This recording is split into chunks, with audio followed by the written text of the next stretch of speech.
नमस्कार। गंगाजल न्यूज के साप्ताहिक कार्यक्रम उनकी बातें में सभी दर्शकों का हार्दिक अभिनंदन एवं स्वागत है। सदैव की भांति इस रविवार को हम आपसे चर्चा करने वाले हैं कुर्जा पर। कुर्जा वह नाम जिसे इस क्षेत्र के लोग तो जानते ही हैं, दुनिया भर में इस नाम के पक्षी की वजह से खीचन और फलोदी का नाम भी पहचाना जाता है।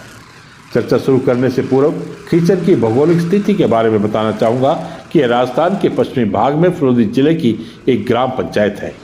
यह गांव करीब 500 वर्ष पुराना माना जाता है। यह देश के थारीय मरुस्थल क्षेत्र का भाग है एवं इस गांव की भूमि चूना पत्थर एवं कंकड़ युक्त है।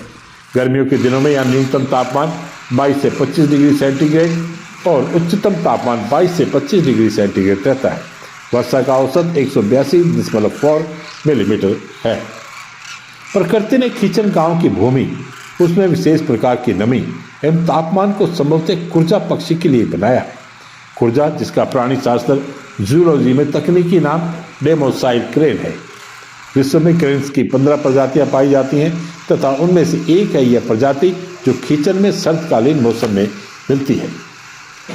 कुर्जा का आगमन खीचन में कब से है, इसकी पुख्ता जानकारी तो किसी के पास नहीं है, लेकिन गांव के एक वियोगरत व्यक्ति के अनुसार वर्ष 1933 में करीब 100 से 150 कुर्जा देखी गई थी।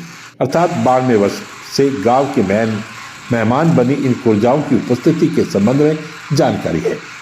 इस डेमोसाइल क्रेन का नाम कुर्जा कैसे पड़ा, इसके बारे में भी कोई पुख्ता जानकारी नहीं है, लेकिन यह तय है कि उस दौर में ही इसे कुर्जा कहा जाने लगा, क्योंकि ग्रामीणों को इसके जूलॉजी नाम का ज्ञान नहीं था।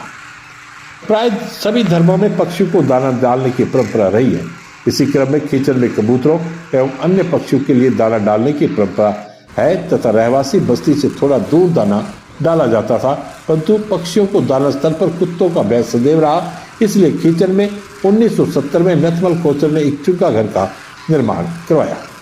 कुर्जा को लेकर हमने सरकारी कॉलेज के व्याख्याता प्रमोद थानवी से बात की। उन्होंने इस संबंध में क्या कहा, आप भी सुनिए। नमस्कार दोस्तों, मैं प्रमोद थानवी, सहायक आचार्य, राजकीय महाविद्यालय फलोदी। आज हम बात करेंगे एक विशेष पक्षी जिसका नाम डेमोसाइल क्रेन या जिसे हम आम भाषा में कुर्जा भी बोलते हैं। पूरे विश्व में 15 प्रकार की क्रेन्स पाई जाती है, जिसमें सबसे छोटी और सुंदर क्रेन्स डेमोसाइल क्रेन है, जिसे फ्रांस की महारानी ने उसकी सुंदरता पर मोहित होकर उसका नाम डेमोसाइल क्रेन रखा। आप सबके मन में यह प्रश्न जरूर उठता होगा कि ये डेमोसाइल क्रेन भारत में क्यों आती है और कहाँ से आती है। तो ये जो डेमोसाइल क्रेन है उसकी विश्व में 3 जनसंख्याओं का समूह है, जिसमें एक संख्या यूरोप में, दूसरी जनसंख्या सेंट्रल एशिया और तीसरी जनसंख्या उसके ईस्टर्न एशिया में पाई जाती है। यूरोप की पॉपुलेशन सूडान और चाड में शीतकालीन प्रवास हेतु जाती है, जबकि सेंट्रल और ईस्टर्न एशिया, जिसके अंदर रूस, Mongolia, Kazakhstan, Kyrgyzstan, northern China आते हैं, वहाँ की क्रेन्स भारत के पश्चिमी राजस्थान और गुजरात में शीतकालीन प्रवास हेतु आती है। जब हमारे यहाँ सर्दियाँ होती है तो जैसे आपको पता है कि रूस, मंगोलिया, किर्गिस्तान, कजाकिस्तान में बहुत ज़्यादा बर्फ़ गिर जाती है और वहाँ पर इन क्रेन्स के लिए खाने की सामग्री की व्यवस्था नहीं हो पाती है और नहीं पीने के लिए पानी होता है, क्योंकि पूरा पानी बर्फ के रूप में जम जाता है। तो अपने अस्तित्व को बचाने के लिए यह क्रेन 1000 किलोमीटर दूर भारत के विभिन्न स्थानों में आती है, जिसमें अपना एक स्थान खीचन भी है। इन क्रेन्स की सबसे ज़्यादा संख्या पश्चिम राजस्थान में खीचन गांव में आती है, लेकिन खीचन के अलावा भी यह फलोद जिले के अन्य स्थानों जैसे जांबा, कानासर, रावरा, भरतासर, गोदरली आदि जगहों पर भी ये प्रवास हेतु जाती है। लेकिन सवाल यह है कि सबसे ज़्यादा संख्या खीचन में ही क्यों आती है। जैसे हम भी जानते हैं कि कोई व्यक्ति कहीं पर भी जाता है तो उसके अगर खाने की पूरी व्यवस्था हो, पीने की व्यवस्था हो, उसे सुरक्षा मिले और उसे प्रेम मिले तो वह बार बार वहाँ जाता है। तो यह बात डेमोसाइल क्रेन पर भी लागू होती है कि खीचन जो गांव हैं उनको भोजन, पानी, सुरक्षा और उनको अथाह प्रेम कई सालों से उनको दे रहा है। इसी कारण ये ऊर्जा बार बार खींचन में ही आती है और सबसे ज़्यादा संख्या में भी यहीं पर ही आती है।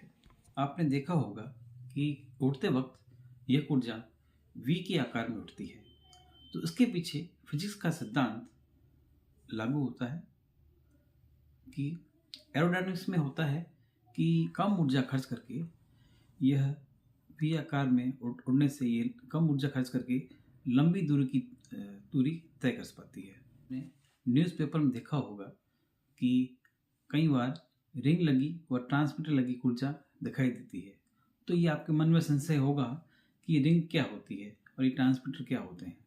तो रिंग से पता चलता है कि ये ऊर्जा जो है कौन से देश से आई है और किस वैज्ञानिक ने किस तारीख को इस ऊर्जा को रिंग लगाई है। और जब ये ऊर्जा किसी और देश में दिखाई देती है तो हमें ये जानकारी मिलती है कि यह इसके प्रवास मार्ग के बारे में इनकी जानकारी मिलती है। और कई बार इनके पीठ पर एक छोटी सी मशीन लगी थी जिसे हम ट्रांसमीटर बोलते हैं। ये ट्रांसमीटर से सीधा जो है सैटेलाइट से कनेक्ट होता है और सैटेलाइट द्वारा इसके प्रवास मार्ग के बारे में वैज्ञानिकों को जानकारी मिलती है।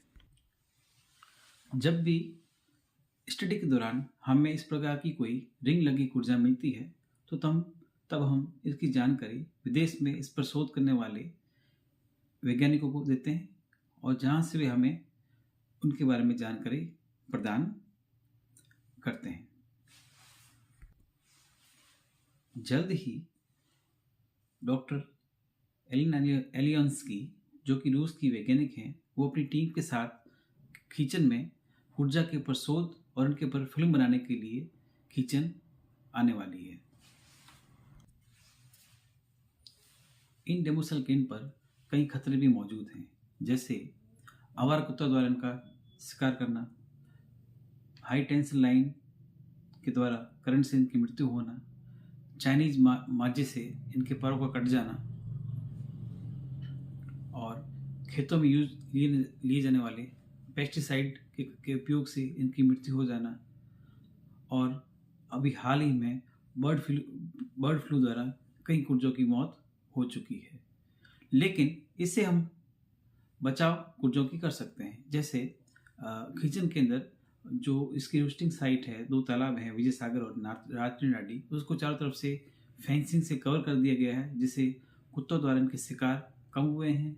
इसका जो विचरण क्षेत्र है वहाँ पर जो हाई टेंशन लाइट है वहाँ पर इनकी जो लाइन है अंडरग्राउंड कर दी गई है और सरकार द्वारा अवेयरनेस फैलाकर चाइनीज माजे का कम से कम यूज करने को या बंद करने को लोगों को प्रोत्साहित किया गया है। कुर्जाक की संख्या में प्रतिवर्ष वृद्धि को देखते हुए वर्ष 1983 में पक्षियों के लिए दाना डालने वाले, जिस स्थानीय भाषा में चुग्गा का घर कहा जाता है, विस्तार की आवश्यकता अनुभव की गई एवं नए चुग्गा घर का निर्माण हुआ, जहाँ चारों ओर पक्की दीवार के साथ नुकीले कांटों का सुरक्षा कवच लगाया गया, जिससे पशु चुग्गा घर में प्रवेश नहीं कर सके। वर्ष 1970 से खींचन निवासी रतनलाल मालू ने दाना डालने का दायित्व संभाला एवं करीब 30 वर्ष तक पुनीत कार्य किया। आरंभ में 8 से 10 क्विंटल ज्वार प्रतिदिन डाला जाता था एवं आवश्यकता अनुसार इसमें सने सने वृद्धि होती गई।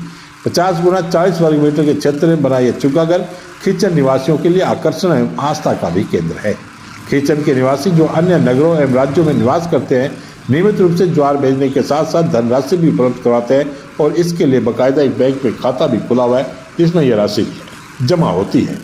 साइबेरिया और मंगोलिया आदि से आने वाली यह डेमोसेल क्रेन अर्थात कुर्जा शीतकालीन प्रवास पर खींचन आती है और अपने अस्थायी घर पर जा अतिथि देवो भव की भावना से उनका स्वागत 1 शताब्दी से भी अधिक समय से हो रहा है। शीत ऋतु आरंभ होने के समय से ही ग्रामवासी प्रतीक्षा करने लगते हैं अपने नन्हे मेहमान की। आसमान में जब कुर्जा को देखते हैं तो प्रसन्नता होती है। प्रतिदिन कुर्जा की कलरव, उनकी चहचहाट कर्णप्रिय लगती है, तो दूसरी ओर इंतजार रहता है पर्यटकों का जो भी देश विदेश से आते हैं कुर्जा को देखने। उनकी दिनचर्या, भोजन, पानी पीने की प्रक्रिया, सामूहिक रूप से रहने, आसमान में उड़ने, जमीन पर उतरने का निश्चित तरीका तो उनमें अनुशासन की भावना को भी दर्शाता है। यह सब किसी के लिए मनोरंजन का साधन हो सकता है, परंतु मानव जाति को यह भी सिखाता है कि जीवन में संगठित रहना कितना आवश्यक है। कुर्जा खींचन गांव के लिए पर्यटकों के लिए आकर्षण का केंद्र है, तो गांववासियों के लिए आर्थिक उन्नति का साधन भी। एवं ग्राम विकास का एक माध्यम भी, जिसमें सभी ग्रामवासी एवं शुभचिंतक अपना योगदान प्रत्यक्ष या अप्रत्यक्ष रूप से करते हैं, या कहें कि इस पुनीत यज्ञ में आहुति देते हैं। यो तो हमारे लोकगीतों में पक्षी एवं पशुओं का उल्लेख सदैव होता आया है एवं जनमानस रुचि के साथ इसे गाते एवं सुनते हैं, परंतु कुर्जा के संबंध में लोकगीतों में कुर्जा को संदेश देने पर चिड़िया के रूप में बताया गया है एवं विरह गीत में भी इसका उल्लेख है। एक शताब्दी अर्थात 100 वर्ष से अनेक व्यक्तियों का प्रत्यक्ष अप्रत्यक्ष सहयोग रहा है कुर्जा के संबंध में जनमानस तक इसके बारे में जानकारी पहुंचाने में। खींचन निवासी Prakash Tatia, Pushp Jain, Bhojraj Jingar, Suresh Jain, Satyanarayan Singh Rajpurohit, Sevaram Mali, nature and people research and sports group Delhi, Bombay natural and historical society, Nathmal Khochar, Ratanlal Malu, Mool Raj Golechha एवं परिवारजन, ग्राम पंचायत खींचन एवं जिला प्रशासन का सहयोग उल्लेखनीय है। फरवरी माह में जिला प्रशासन कुर्जा महोत्सव का भी आयोजन करने जा रहा है। करीब 1 माह से कुर्जा में संक्रमण को लेकर जागरूकता का अभियान चलाया जा रहा है, जिसमें बाहर से आकर भी वैज्ञानिक जांच पड़ताल कर रहे हैं। इस समय कुर्जा के पड़ाव स्थल पर जाने पर अस्थायी रोक लगी हुई है, जिससे पर्यटकों का आना जाना कम हुआ है। उम्मीद है कि शीघ्र इस स्थिति से बाहर निकलकर एक बार फिर सैलानी अपनी प्रिय कुर्जा की अटखेलियां देख सकेंगे और खींचन का तालाब चुगा घर सैलानियों से गुलजार होगा। इस आलेख को हमारे लिए लिखा है डॉक्टर अरुण माथुर ने। आपका बहुत बहुत धन्यवाद।